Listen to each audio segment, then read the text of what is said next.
Latitude হচ্ছে 15.8 degree north এবং লংিচিউড হচ্ছে 88.9 ডিগ্রি ইস্ট। 700 কিলোমিটার দক্ষিণ দক্ষিণ পূর্ব খেপুপাড়া থেকে। শুক্রবার থেকেই বঙ্গোপসাগরে চোখ রাঙাচ্ছে ঘূর্ণিঝড়।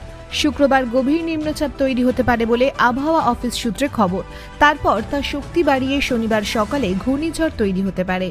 ঘূর্ণিঝড় তৈরি হলে তার নাম হবে রেমাল। ঘূর্ণিঝড়ের প্রত্যক্ষ প্রভাব পড়তে পারে বাংলায়।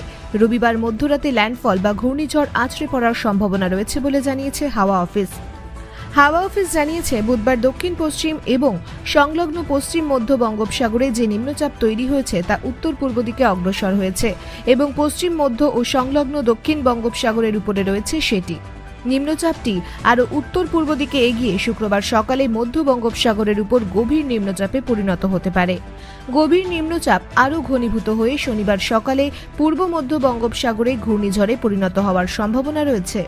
তারপরে সেটি আরও উত্তর দিকে এগোবে।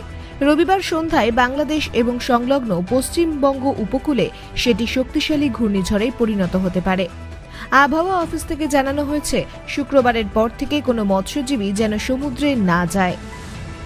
ব্যুরো রিপোর্ট, খবর আজকে।